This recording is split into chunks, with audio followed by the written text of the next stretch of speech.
What is up? It is your main man, the Satisfied Rat, coming at you with another one. So this is why Japanese don't like foreigners living in Japan. So I didn't live in Japan, but I lived in Korea for a year.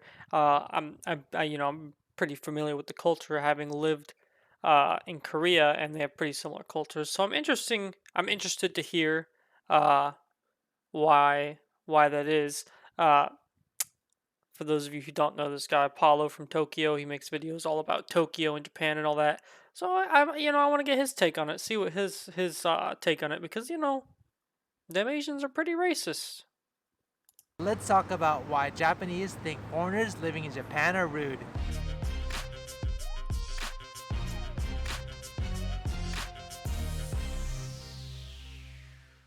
So I wanted to cover what Japanese consider rude that's not usually in your average blog or video. Probably fair to say that visiting Japan as a tourist and living and working in Japan is a completely different experience. It's no longer just about visiting the coolest sites or eating the coolest food. Foreign residents become a part of the daily grind with all of the other Japanese living here. And what a lot of foreigners don't realize is that there are a lot of unwritten rules here in Japan to help maintain the society until maybe it's too late. So I'm gonna share with you some of the more interesting unwritten rules that I personally came across to help anyone planning on living in Japan to avoid being considered as that rude foreigner. As always, these are general rules. Nothing is absolute in this world. Everyone is different, and some Japanese will be more sensitive to these rules than others. Also, I'm interested to know how these rules compare to your country. Anything stick out? Let me know in the comments. And if you want me to do more of these type of videos, let me know by hitting that like button.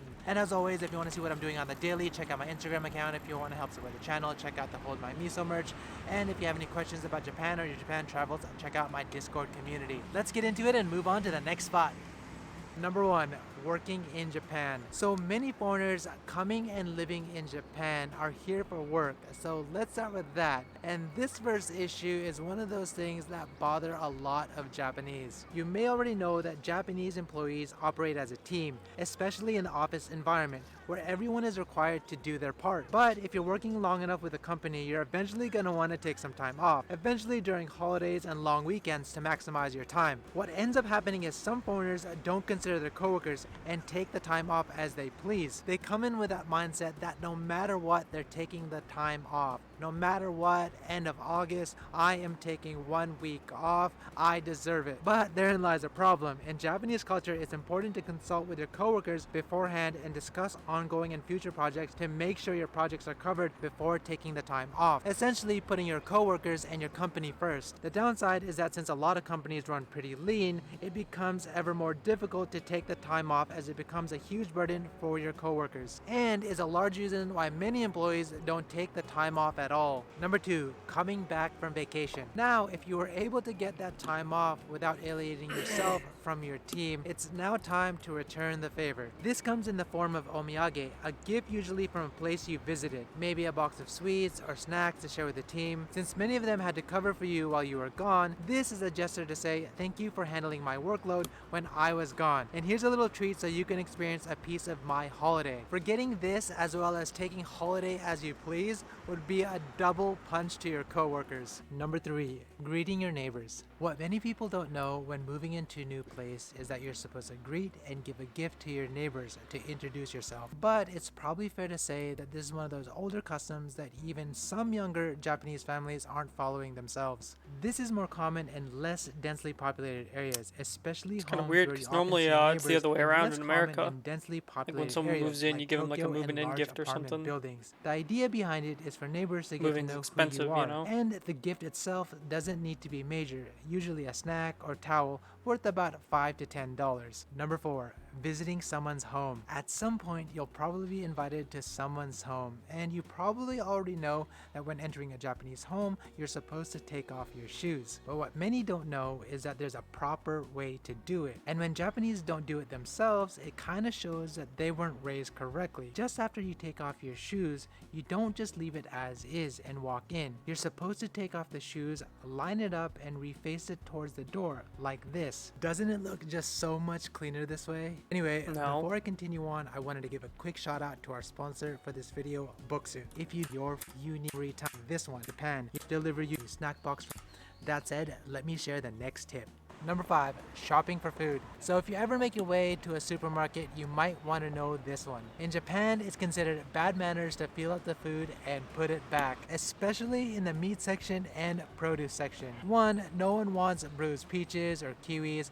Plus, it makes the fruit unsellable. And there's something about someone else pressing up on your meat. The idea is all that food is going into someone's mouth, and by touching it, it's like putting your fingers inside of their mouth. Like many of these unwritten rules, it's something that you're taught when you're a kid. So it's even rude to tell someone that you're being rude to their face. So you probably won't even have any of your Japanese friends tell it to your face, but they may talk behind your back. Number 6, eating manners. Now there's so many That doesn't eating even make manners and sense. What?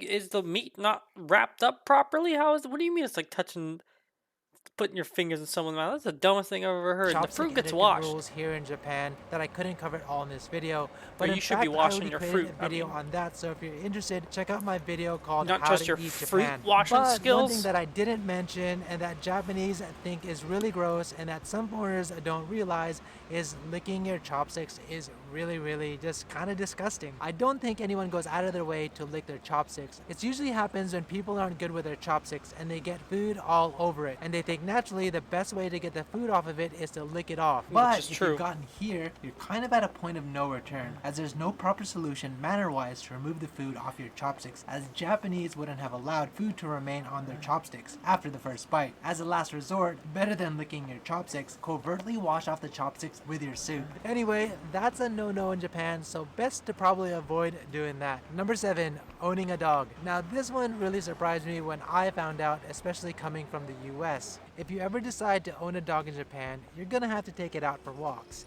It's probably already common sense that you need to clean up after your dog's poop. But in Japan, you're also supposed to clean up their pee by washing it down with water afterwards. Is there any other country that has to do this? Number 8. No, wedding because we have gifts. grass. If you've made some close friends in Japan, you'll probably get invited to a few Japanese weddings. If so, you'll quickly find out that it's customary in Japan to give the bride and groom money instead of an actual gift. Usually starting No, at that makes about sense. $300. The thing foreigners should be careful with is to give the money $300. in odd increments. So $300, $500, $700, and so on. But most importantly, the money needs to be brand new, crisp bills picked up from the bank. It's actually rude to give used, folded, or wrinkled bills, as a wedding is a symbol of a new beginning. I guess in this case, money isn't all the same. Number 9, receiving gifts. Now, if you ever receive a gift Jeez, for something like a $300. childbirth, Come a on. wedding, or a special celebration, you're obligated to give 30 to 50% back of the gift's worth. In fact,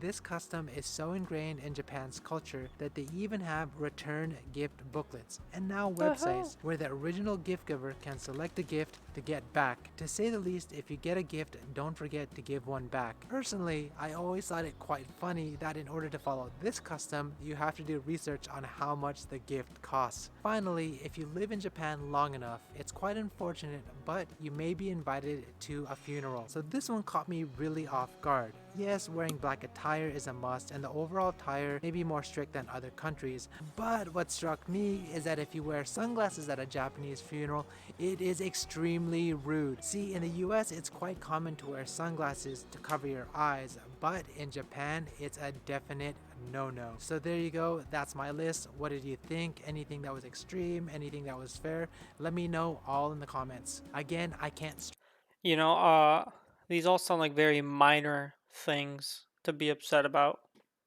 If you're going through your day and the first couple I can understand, like the work ones, but then like the people touching the meat, like that's just stupid. Anyway, I hope you guys enjoyed watching this. Yeah, there wasn't as many things like as I could relate to. I was hoping he would say something and I'd be like, "Oh, I experienced that" or whatever, but no, it was you know, nothing like that. The main things I was thinking of like the subway, because foreigners don't know how to use subways, right? We don't have subways or trains or whatever where we're from. We just drive everywhere we need to go.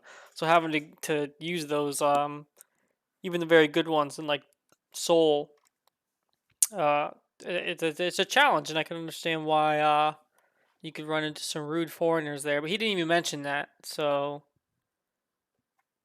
I that's what I was honestly expecting. Peace.